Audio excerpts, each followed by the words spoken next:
Ladies and gentlemen of the media, good afternoon, colleagues, and welcome to another Alliance for Change press conference.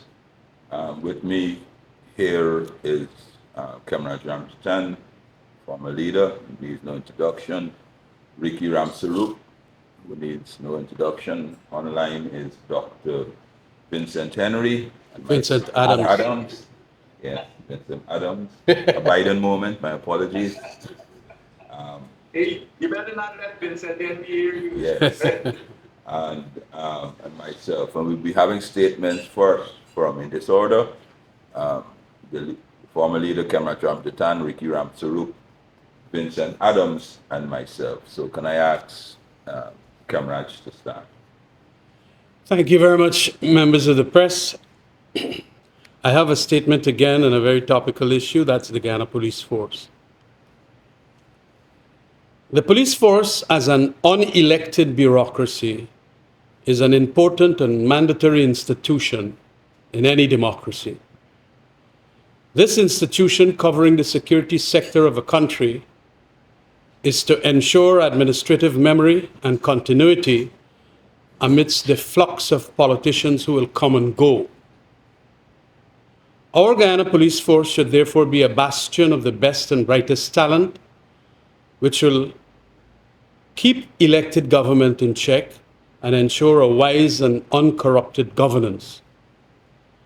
The mayhem the AFC sees in our police force today will only contribute to a stagnation it suffered from prior to 2015, and even worse, a ruination of law and order countrywide today. It seems with all the allegations being hurled around and the documents to support them in the social media from whistleblowers, that the top posts of the Ghana Police Force are highly coveted, not because of a desire to serve and protect, but because these top posts open doors to extraordinary power and riches. What is worse is that the PPP government wants it that way all the same. In view of the billions of US dollars coming in from an oil sector, our police at the bottom must not remain understaffed, underpaid, and under-equipped. Nor at the top must they be so wrongly focused. This latter, instead of seeking to launder monies via its reputable police force credit union, or to get contracts or personal pecuniary greed, must direct their minds on how to solve the prevalent gun violence, murders and robberies, and the slaughter of our people in the roads of Guyana.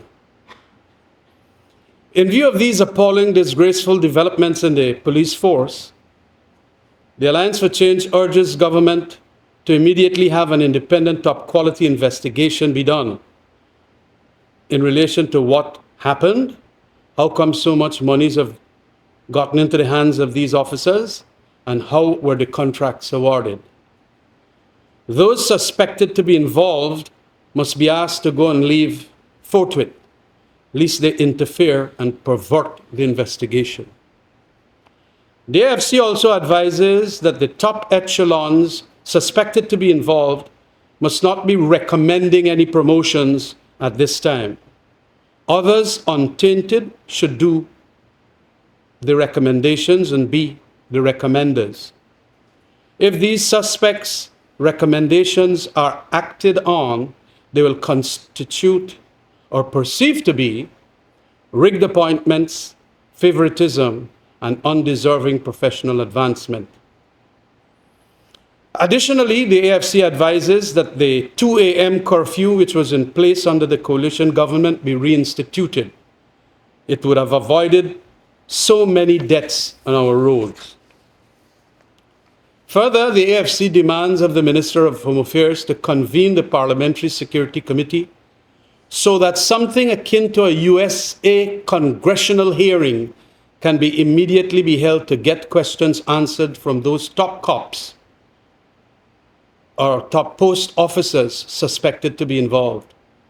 Exactly this kind of contingency, among other reasons, were what the parliamentary committee was for.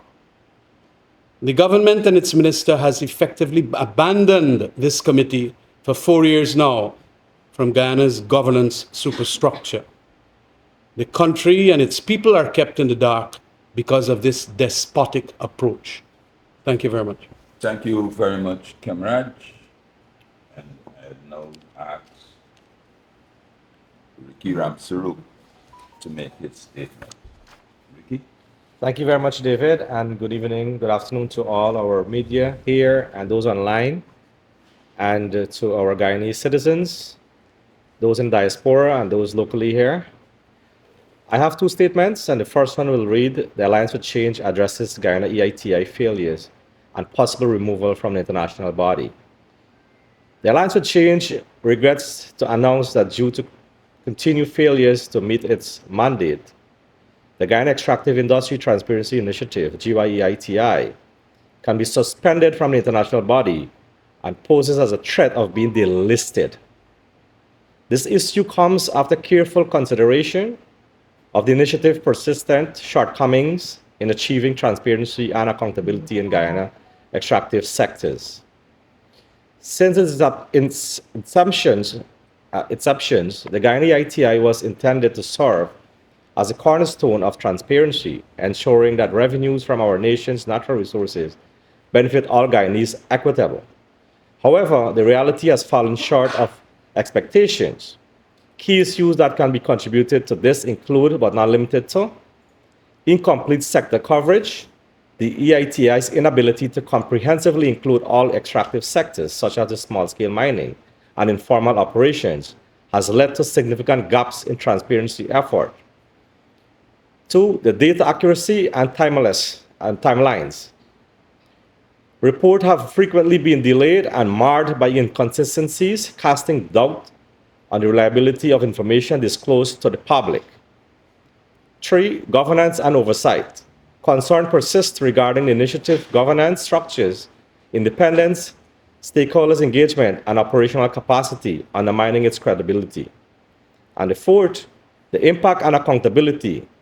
Despite data disclosure, there has been a notable absence of concrete improvement in governance, corruption reductions, or effective revenue management. In addition, the AFC noted in 2021 report that out of the 7 recommendations made by the International Transparency Body, only 2 are ongoing, and the rest are not met or are repeated. These recommendations came from the 2020 report, which had caused Guyana to be suspended. A continuation of these breaches can be resulted in Guyana being delisted as a member of the Transparency Body, especially on the agreement signed by the government of Guyana. The AFC has noted also that there are several discrepancies in relation of monies paid by companies and those received by government. Let us look at ExxonMobil, for example. It shows that government received over $36.4 billion, while the company declaration showed 33.2 billion, a difference of approximately 3.2 billion. And this was in the report for 2021. If we look at both sides, for example, also, the government received revenue of $1.014 billion, and the company's declaration is 1.35 billion. Now, this is one of the most specific reasons why the EITI was set up, was to ensure that citizens of Guyana can see the monies being paid by the companies and those received by government. Hence, the AFC recognizes the critical role of transparency in fostering sustainable development and protecting the interests of all Guyanese citizens. It is therefore with deep disappointment that we acknowledge the necessity of this decision to come. We remain committed to advocating for reforms and will restore confidence in our extractive industry and ensure that they contribute to long-term prosperity for our nation. Moving forward, the AFC call upon the government of Guyana to undertake urgent reforms to address the systemic issues that can lead to this suspension, or even worse, delisted from the national body. We urge enhanced transparency measures, strengthen governance, framework, and proactive steps to engage stakeholders and rebuild trust. The AFC reaffirmed its commitment to promoting accountability and transparency in Guyana extractive sectors. We will continue to work tirelessly to ensure that our natural resources are managed responsibly and contribute to sustainable development of our beloved country. End on that one. David, you want me to go to the second one? Yes, please proceed. Right. My second statement here today is the Alliance for Change calls for urgent action on rapid rise of dengue fever in Guyana. The Alliance for Change expresses deep concern over the alarming increase in cases of dengue fever on the coastline of Guyana and condemns the government's inadequate response to this public health crisis. Dengue fever poses a significant threat to the health and well-being of our citizens, and urgent action is needed to mitigate its spread and impact. The reported cases are amounted to over 3,000 and over 300 persons being hospitalized. In recent months, there has been a rapid rise in reported cases of dengue fever across various regions of the coastline. This outbreak has placed immense strain on our healthcare system and has resulted in unnecessary suffering and losses of lives among our population, including children. Despite early warnings and the escalation of cases, the government response has been marked by inefficiencies and a lack of proactive measures to curb the outbreak. The key concerns that we have noted here is a lack of preventative measures. There has been a noticeable absence of comprehensive mosquito control and prevention campaign, which are critical in reducing the breeding grounds of the Aedes aegypti mosquitoes, the vector responsible for transmitting the dengue fever. Insufficient healthcare capacity. The healthcare facilities are overwhelmed with reports of shortage of medical supplies and personnel trained to manage dengue cases effectively. This has exacerbated the burden on our healthcare workers and compromised the quality of care for the dengue patients. The AFC notes that patients are only given Panadol for headaches and IV to boost the immune system. There is an urgent need to secure the vaccine needed for this spread of dengue fever. Delayed public awareness campaign. Timely and extensive public awareness campaigns are essential in educating the population about preventative measures and symptoms of dengue fever. The government delayed effort in this regard have contributed to widespread confusion and misinformation among citizens. The AFC call upon the government to immediately address these critical shortcomings and to take decisive actions to combat the dengue fever outbreak. Specifically, we urge the government to enhance the mosquito control efforts by sustained mosquito control, including fogging, the larviciding, community cleanup campaigns, and to eliminate the breeding sites, to boost healthcare infrastructure, and intensify public awareness campaign. Furthermore, the AFC stands ready to collaborate with the government, health authorities, and civil society organizations to support efforts in combating the dengue fever outbreaks and safeguarding the health of all Guyanese citizens. It is imperative that the government acts swiftly and decisively to protect our communities from this escalating public health crisis. The AFC remains committed to advocating for policies and actions that prioritize health and well-being of our nations. Thank you. That's it, David. Thank you very much. And now can I ask Dr. Adams to make his statement? Thanks, David, and welcome to the media. I just want to clarify what I think was a gross misunderstanding in a recent article that in my opinion, did not reflect the actual comments coming from MP Patterson. Anyway, the statement goes as follows. I wish to inform the media that there appears to be a serious misunderstanding conveyed in the Kaicho News article titled Opposition Divided on How Exxon Should Handle Produced Water from the Seven Project. PNCR says re-inject, AFC says treat. I can say unequivocally that as evidenced by both parties' public pronouncements and actions, there's absolutely no divide between the AFC and PNCR positions on the subject of disposal of the produced water from any of the FPSOs operating offshore Guyana.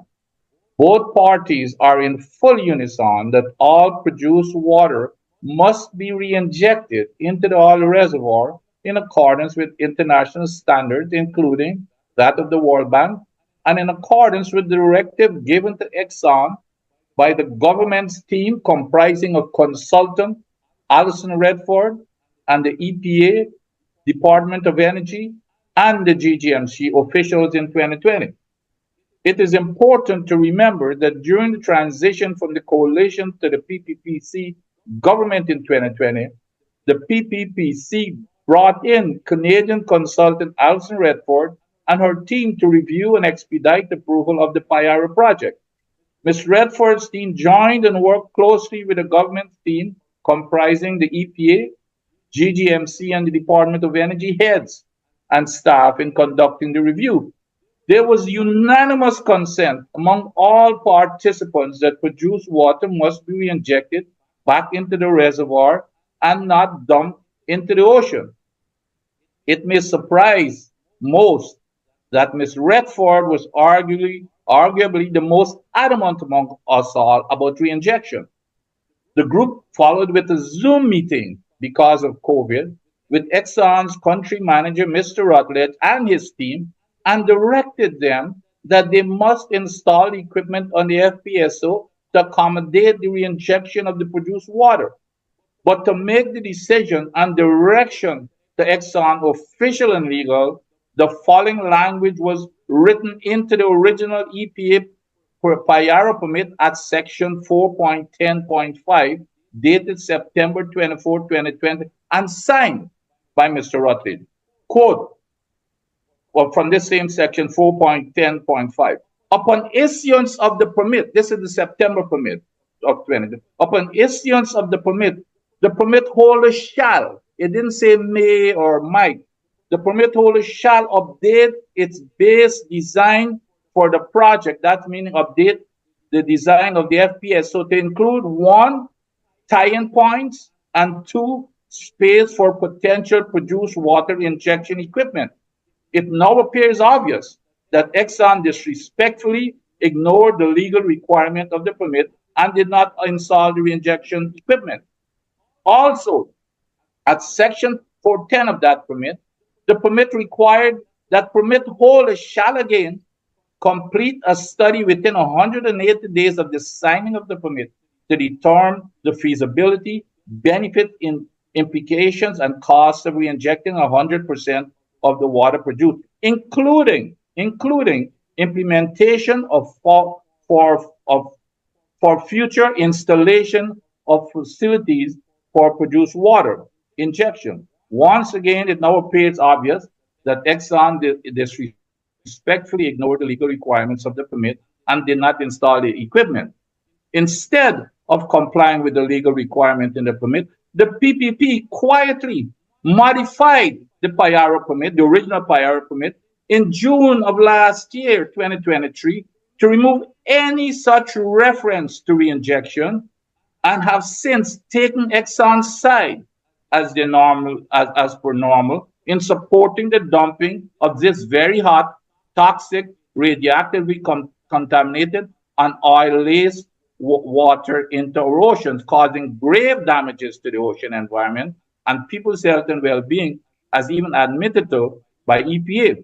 In addition, besides on ending public pronouncement on this steadfast position by many, including the leadership of both the AFC and PNCR, and including many times at this same AFC press conference forum, Mr.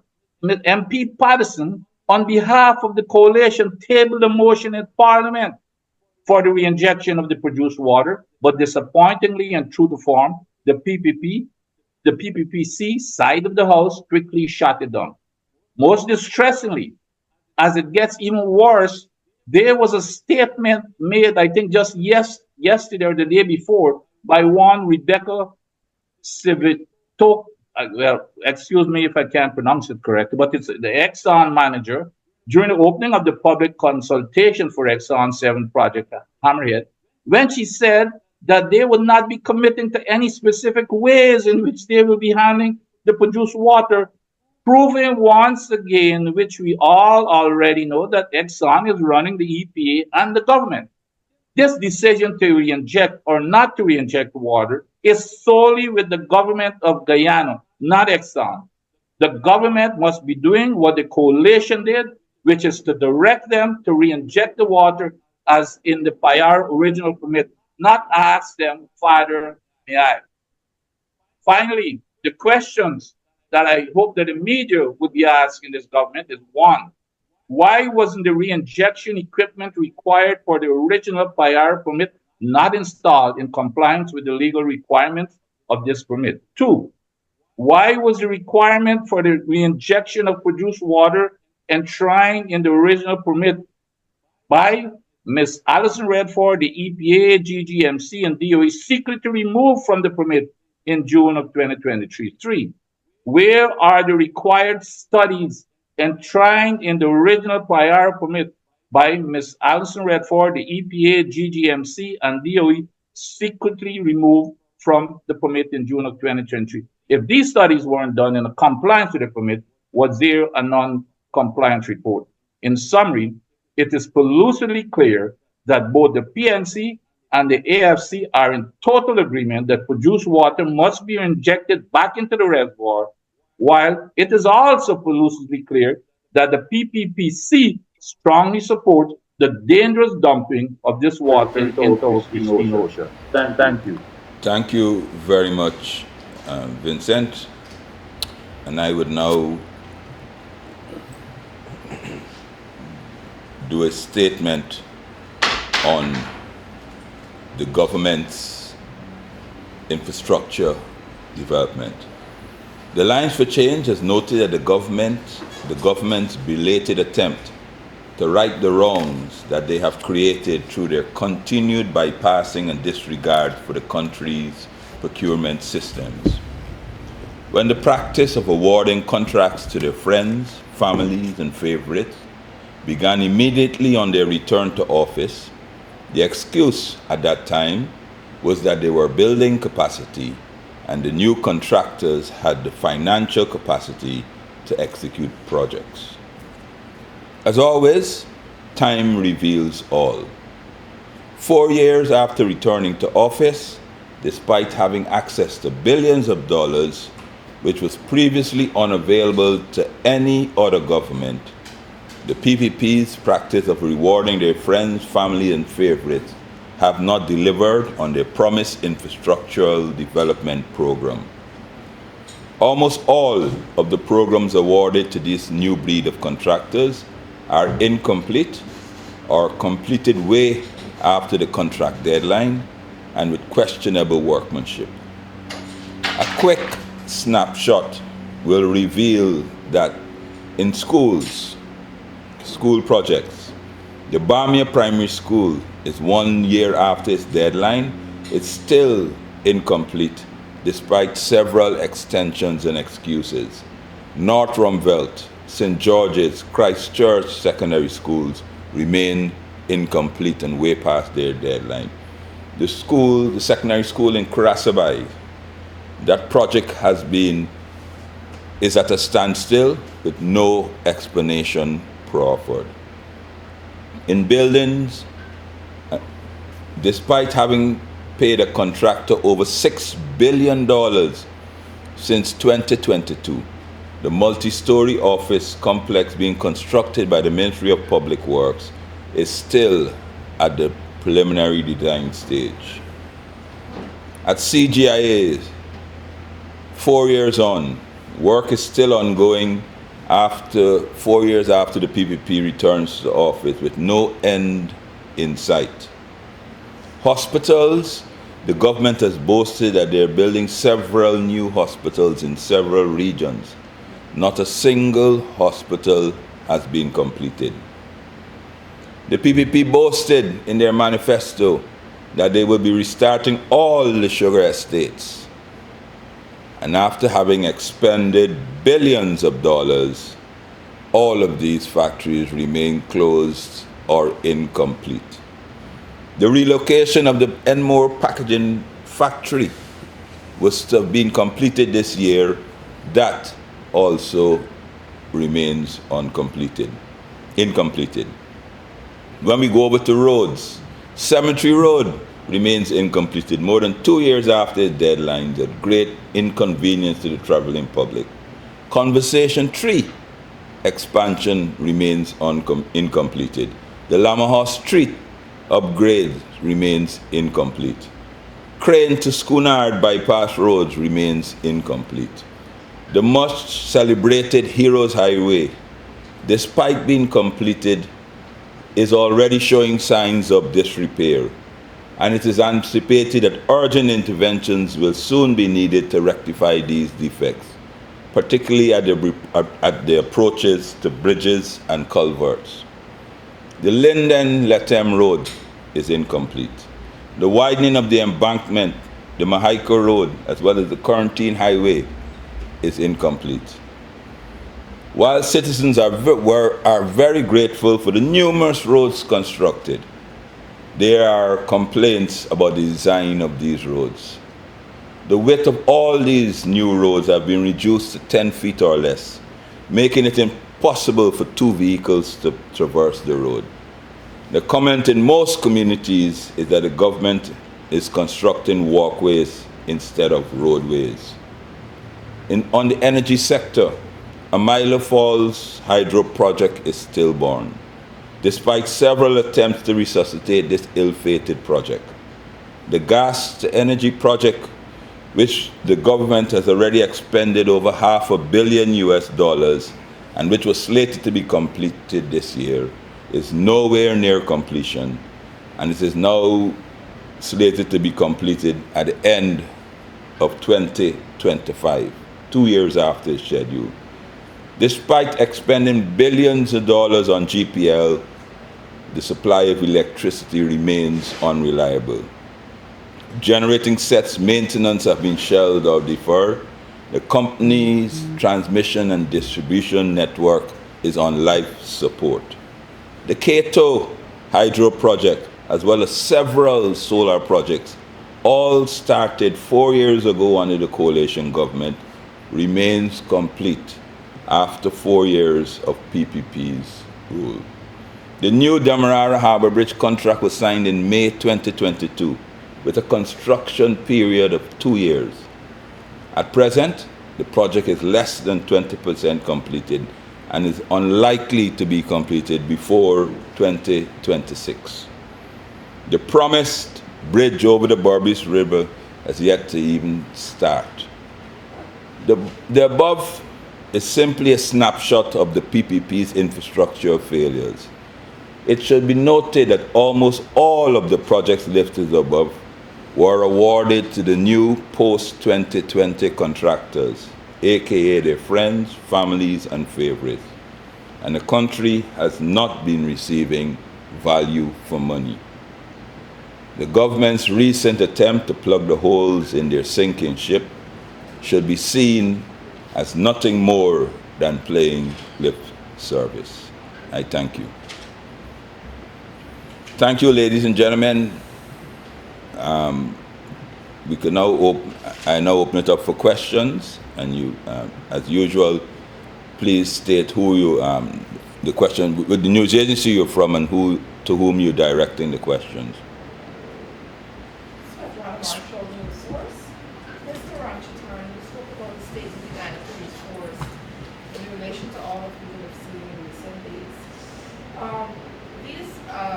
Allegations of corruptions are taking place are being reported upon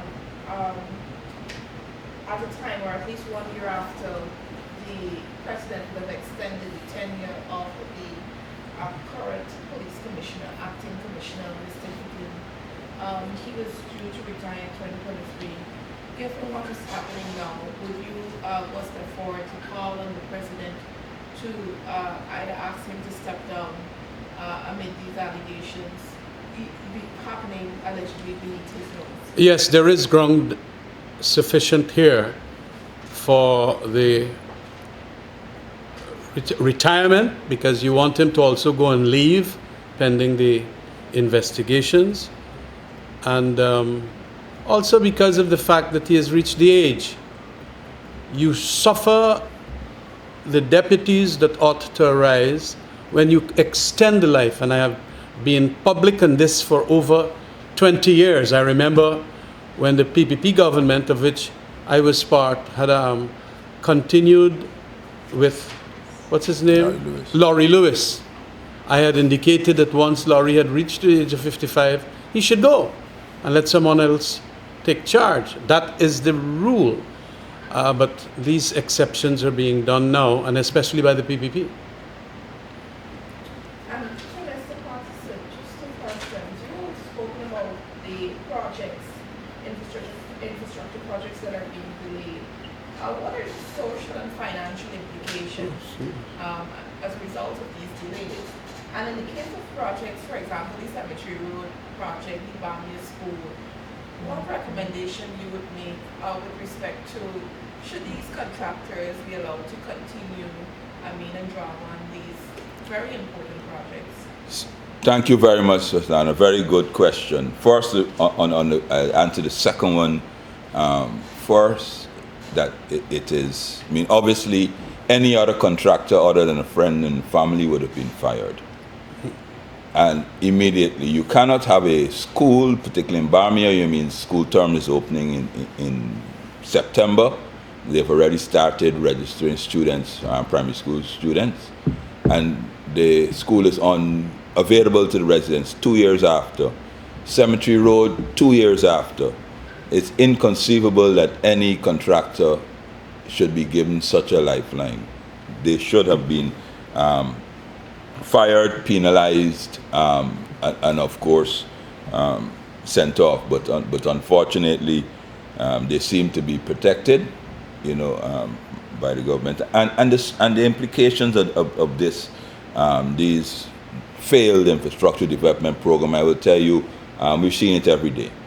The money that we are earning from the oil resources, which should rightfully be passed on to the citizens, are not being passed on to the citizens. They're being expended on this failed developmental program. Teachers want more money, public service want more money, cost of living, the police would like additional funds. So when you waste money, and we're talking billions of dollars, the largest amount ever in the history of Guyana, and none of the projects have been completed. It's obviously a great waste to the country. Money could have been spent elsewhere, and if they would have done like we've been asking, if for the Cemetery Road you've done a complete design, you've done a feasibility study for the gas energy. If you did a feasibility study, there's no feasibility study for the new Demerara Harbour Bridge. We did one for a alternative location, and they have moved it, and obviously, and the errors of their ways are plainly obvious. So they just have the money, no program, no plan, no decision, and award it, tying up billions of dollars, which should have been circulated around the country for social services.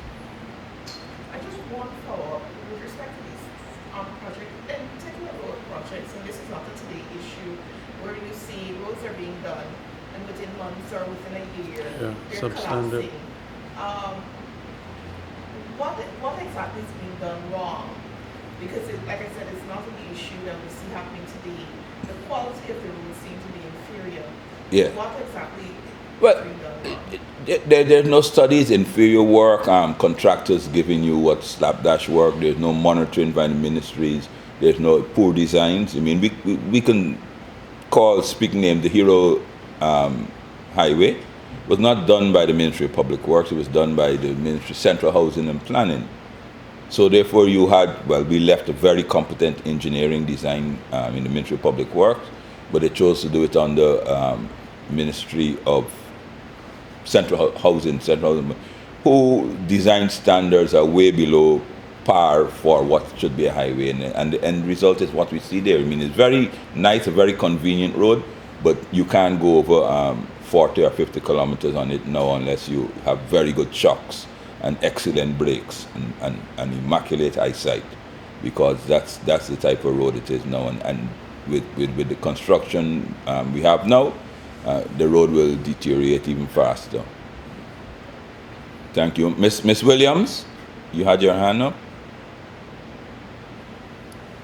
Good morning, Mr. Patterson. I'm not sure if you guys are taking questions off of these statements at this time, but I have two questions on basically oil.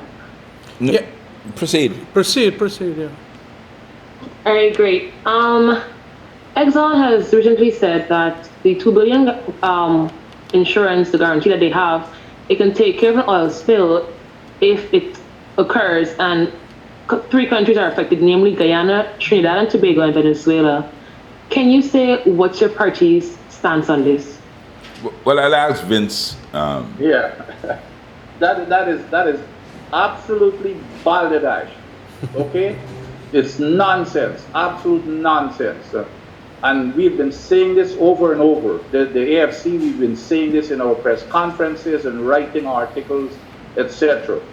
The Macondo spill, cost $145 billion.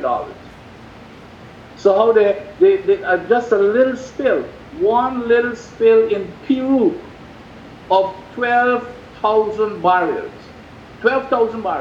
cost, the government had to sue the company, Repsol, I think was the company, for over $4.5 billion. So this is just sheer foolishness, and they're saying these type of things because they take Guyanese for being stupid. And this government is allowing them to take Guyanese for fools, to believe in anything, all these propaganda nonsense. The same thing happened on their billboards. What do they tell you on those billboards that they've got all over the country, those big billboards, that even the vice president himself had to come out and agree when he said he agreed with me. That billboard that says that we're getting 52.5% of the oil revenues, that's a blatant lie. The vice president said that. And so I mean, it's sheer nonsense, okay? And that is why the coalition put in place that a very simple requirement that Exxon has to be responsible for the cost of any oil spill that occurred, be it $500 million, be it $1 billion, be it $2 billion, be it $150 billion. So why are they putting this $2 billion? And then they come on the other side of their mouth and say, oh, we're going to take care of whatever it is, we will never walk away. And all we are asking them, put that in writing. That's what I told them when they were fighting since day one. I said, put that in writing. You're never going to walk away. All you've got to say, put it in writing that we cover anything. So this $2 billion thing about them, about is going to take care of the spill, it's absolute baloney. Thank you, sir. And secondly, can you say what is your party's position on the government not joining the rest of the oil-producing world in capping the interest rates charged by the oil companies? What was that? Why the government what now? Sorry. Capping in. Can you say what is your party's position on the government not joining the rest of the oil-producing world in capping the interest rates charged by the oil companies? Well, all of that comes in part of the negotiations, and the other thing is we do not even know what the interest rate is. So that's one of the major flaws in how this government is managing this oil sector.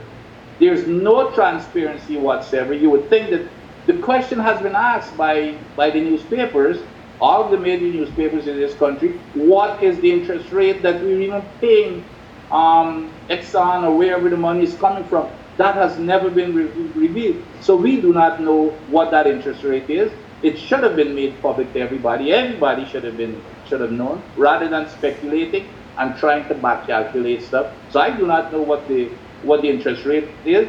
I do not know, if it's better than let's say, if you cap it at 10%. I do not know if our interest rate would never go above 10% or whatever that number is. But I think what we've got to do, which is part of our position, is of course to approach Exxon to renegotiate this contract, to make sure that the interest rate will be one of the considerations that we would have to look at in terms of our financial well-being. Thank you, you. sir. Thank you very much. Are there any other questions? Yes, Yes, Adam. at this, yes, good afternoon, everybody. Mr. Patterson, you gave a very detailed list of incomplete projects. Is there any action that the society can take? Because this seems to be a hopeless waste of money.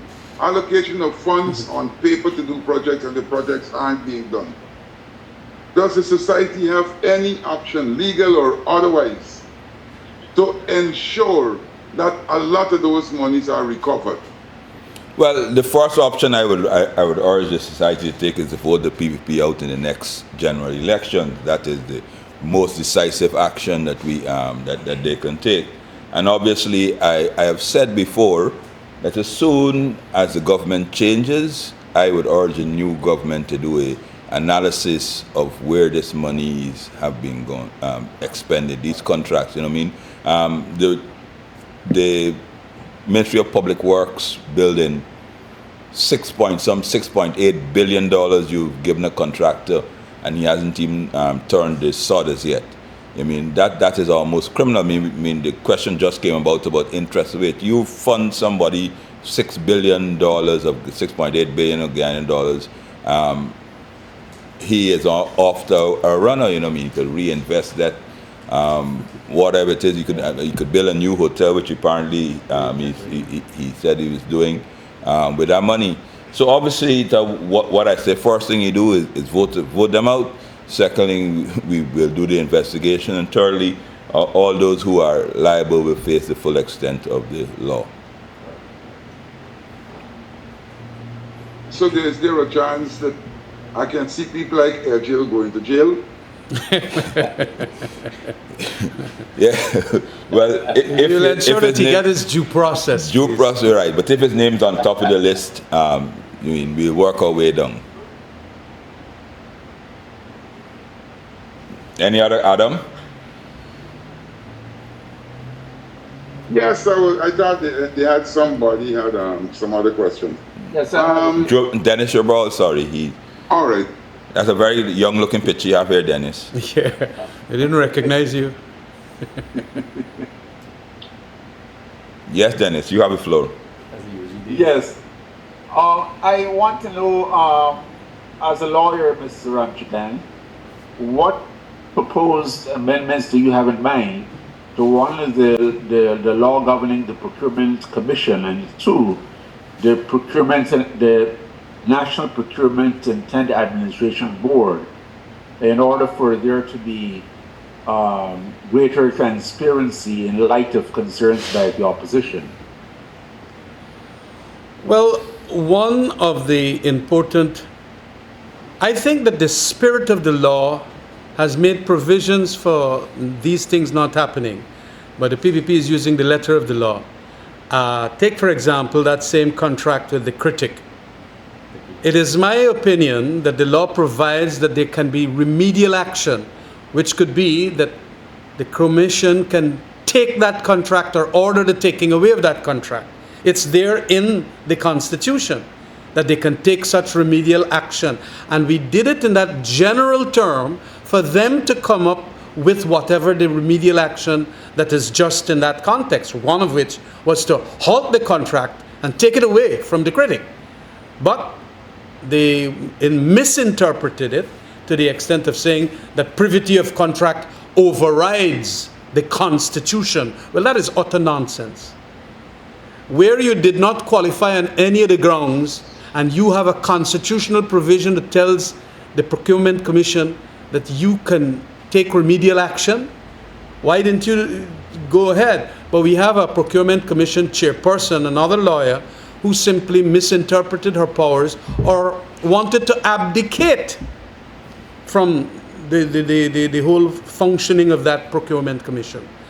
In relation to the procurement, the national NPTAB, well, there are lots of other amendments that could be put in to strengthen it in relation to the personnel that we will employ. And I haven't really given it much study, I tell you honestly, but I know of suggestions that came to the Alliance for Change leadership, past and presently happening. I don't know if our... Well, yes, Dennis, we don't have to reinvent the wheel, you know what I mean? We can look at our colleague country, Jamaica, which has a procurement, their equivalent, yes, their equivalent to MPTAB, which is lauded by the CDB and the World Bank and those things like that. And it is staffed by independent persons, proposed by and selected by Parliament. In the interim, and so if we do that, if we have an independent procurement commission that is handling not just like our procurement commission, which is handling just reviews and those things like that, but doing the job at MPTAB, staffed by professional with integrity, that would work. But in the interim, what the government can do very easily without any legal amendments is appoint persons of integrity. You know what I mean? They can do that. They can ask the opposition to recommend a nominee for the MPTAB, and that will immediately shed some light on what's going on. Right now, it's a closed, incestuous group. They are even above the law because they don't report to any other save and except their masters. They don't report to the PPC. And then obviously they write some very, very strange excuses for some of the decisions that they would have made. But if the government asks the opposition to appoint an independent expert, he or she will go there immediately and start to shed some light on the opaqueness of what happens at MPTAB. So all these things that you see Barrett going around saying how he wants to stop one family getting 10 contracts and those things like that. If he wants to do that, let him ask us to appoint an independent expert, and we will recommend somebody, he or she, and who will go and help him weed out the friends and families that he's trying to now, after 4 years in office, because another 3 days will be 4 years in office, after they've gorged the trough for 4 years, trillions, billions and trillions of dollars. Now he's looking to stem the flow. But we can help him if he allows independent, apolitical persons to be appointed to the MPTAB. And one final thing, since the very first day that the head of MPTAB was appointed, it was raised publicly that he's in a conflictual situation. He is also the head of the PSIP program, the projects unit in the Ministry of Finance, which develops and executes some of the projects he is overseeing and awarding as the head of MPTAB. And that is another simple change that the government can do immediately to ensure that some balance could come to the procurement mechanisms. Dennis, I just want to make a final point. The attitude of the government and wanting it to be done the same way. Look, remember the Public Procurement Commission was established under the Constitution in the year 2002, I think it was, 2003. And it was not operationalized under the PPP government from 2003 right up to when they lost government in 2015. So you could see that they want it that way. And all the corruption that happened up to then, and then we had a pretty good set of a period in 2015 to 2020, and then it's on back now. Literally, they have to because it has been established, but this is where they now water it down by getting chairpersons who are saying that we can't take remedial action and all of that. That is equivalent to the non-operationalization of the Public Procurement Commission. And the history of it all will emphasize the approach that the PPP takes in matters like these. Let me just, Dennis, what we have to do is to strengthen our financial laws, especially to get these people, the human factors at play, which means we just call it the white collar crime. So we have to strengthen our laws in the financial aspect and the financial institution against these perpetrators, because this is where the problem is. As David rightfully says, you can have apolitical persons, but at the end of the day, it's the human factors at play. So you have to strengthen, and that's the question you were asking. that we have to strengthen the laws when it comes that we can prosecute these people. I just want to add that. Thank you. Any other questions? Yes, for Mr. Ramjatan. Proceed. There was a call for private entities to investigate the police instead of having them investigate themselves. However, that call has been ignored. What do you see being the outcome of the so-called investigation of the senior police ranks? Well, the rule of thumb is that when you don't want independent, top-notch, qualified investigators, you want to cover up. And that is the direction I see that this may go unless public pressure. I did a previous press conference on this, and I asked that people should come out and denounce what is happening at the police force. And I think just that might have to happen, because this is corruption in an institution that is for service and protection. And we must have this top quality, independent probe. It is required when the circumstances are this catastrophic.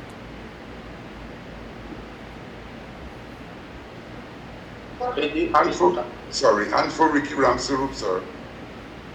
Ricky, you talked about the discrepancies in monies paid by companies and the monies acknowledged by the government.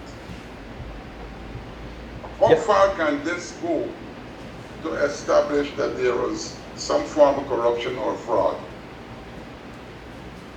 Adam, you are absolutely correct on that point. And I am also in a suspicion that either way it can go, because if you can recall when an audit was done by the GRA and there was a $214 million missing. Not accounted for. Not accounted for.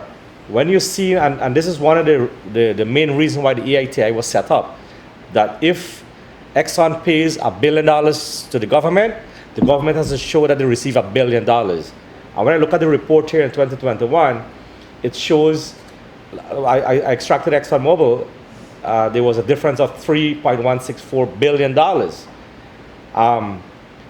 which was not paid by the companies. The government is showing it, so it can go either way. Either the company is siphoning off the money, or either the government is putting money to siphon off later on. It can go either way. I don't want to make an assumption on it, but this is why the EITI is so important. It shows all these monies that have been paid by the companies and those received by the government. And this was one of the most important things of this report.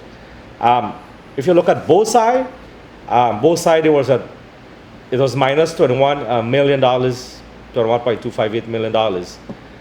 The government has received less money. In this case, the company paid that $21 million more based on their records, but the government showing less. It shows that some way the money can be siphoned off somewhere. However, the investigation has to continue by the EITI to find out where this really heading. So it's an interesting question that you're asking, but it can go either way. I don't know if that answers your question, Adam. Well, it certainly does. I want to simply say that is why the transparency that is required must be effected. It is this transparency that will now tell the population whether there is corruption in high places or whether there was a proper explanation for it that does not mean that it was a corrupt transaction or corrupt something corrupt that happened. But it is vital that we get all of these pieces of information, and so that we can now ask the government, or the government could say, well, this is where it went, or we did not receive that. Exxon is not being very accurate as to how much it gave us. It only gave us the amount that they're saying, and so on. So we can then go and ask Exxon back for monies. So it is a vital thing in governance structures for this kind of transparency and accountability to happen. For all you know, they could very well have a perfect explanation for it. But let us get the explanations or get down to the suspicions that it caused to arise. And this is the fear, Adam, that we have noted. That if we got struck off or delisted from the EITI, imagine what can happen. We're gonna know nothing was going on That's here. right. So that's a danger that we're going on. And it looked like that is where they want carry. Is there any other questions? Yes, Mr. Patterson. This is the last one, and then I'm going to shut my mouth. No, Adam, you have special grandfather privilege with us. All right. You have the Demerara Harbor Bridge, which is way behind schedule. My question, and I'm asking you to be a fortune teller. Do you see that bridge being completed in my lifetime? Well, Adam, I would hope so. I want to wish you long life, right? And I want to ensure that you run a very long time. But I also want to tell the public that they ain't driving on that bridge until 2026, right? And literally, and I had this discussion with a couple of engineers on Wednesday, and the sparsity of information about that project is appalling. When the bridge is finished, Adam, it will be 135 meters in the air. That's what give you a thing. And 135 meters, that's almost 400 feet tall, which is probably taller than lots of buildings that we currently have. So you could imagine the amount of work that has to be done for you to reach from where it is to 135 meters in the air, because by the design, the bridge is supposed to be 50 meters, 150 feet above the Demerara River. So you could see, I mean, you just start imagining how much more work that has to be done. So it's not even, it's barely 20% completed, the equipment to do it. I mean, I don't see anything happening before mid-2026 at earliest. But of course, the Honorable Bishop will come and give you some divine numbers, which he can't prove, but that's what they give you they pay lip service to it, and they think that the public are very vulnerable, but they're not. Everyone will notice, and you can see, as I said, time reveals all. Yeah. He's not very good at arithmetic. He's very good at algebra. Yes. Divine numbers. Miss Young, from Miss Young, Crystal Young, yes. You'd have to unmute yourself, Miss Young.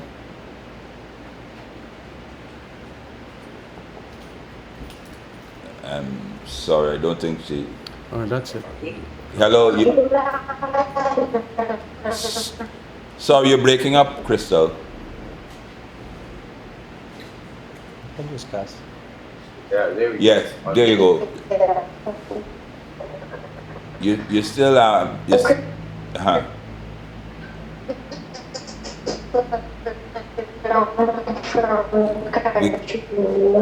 we can't yes. You're very you're breaking up there. Maybe you want to take off either your microphone, your headset or your recorder. Go ahead, Crystal.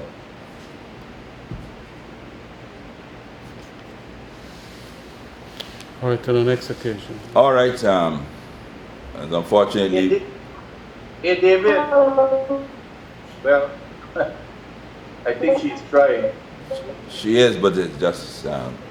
Hey, David, while we're waiting on her quickly to get back to this $2 billion, and here's a very simple question I would advise that the media asks on and the government of Guyana.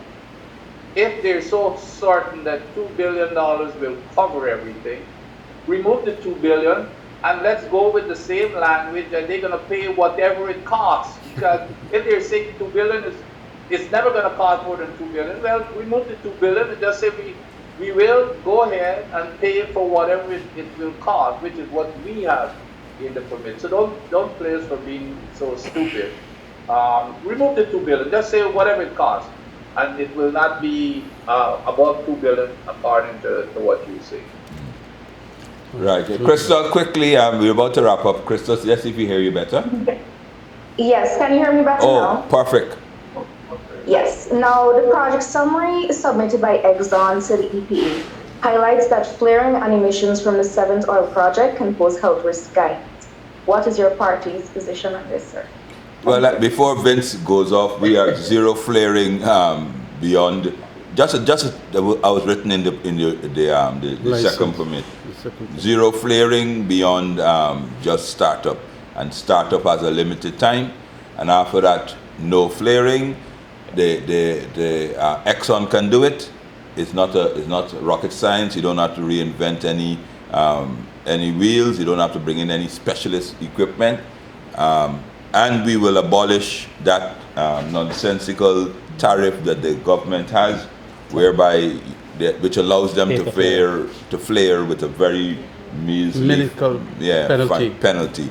We'll abolish that. You know, I mean, if you are going to flare above, if you flare above our limits, our penalty will be so prohibitive that you will gladly comply.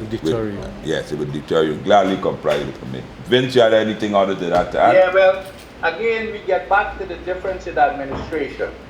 When the coalition government was in place, like David said, flaring was strictly prohibited.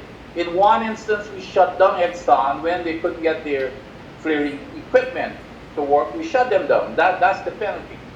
What this government did, they went and they emasculated everything that we did and added this paltry fine that it's an incentive to flare, as a matter of fact. Rather than putting back on production to prevent the flaring, they're allowing them to flare so that they can make money by not producing. But again, it gets back to the administration.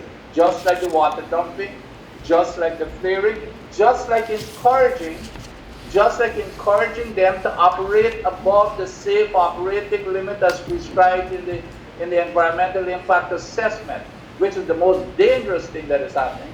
So they're allowing them to operate above the safe operating limit, which is putting the project at risk to have some type of a disaster, and then on the back end, you have nothing to cover disaster in the form of an insurance. But these are the things that were removed from the coalition requirements in the permit. And if you go check all of the permits before this current government, all of those guardrails were in place and they tore them down.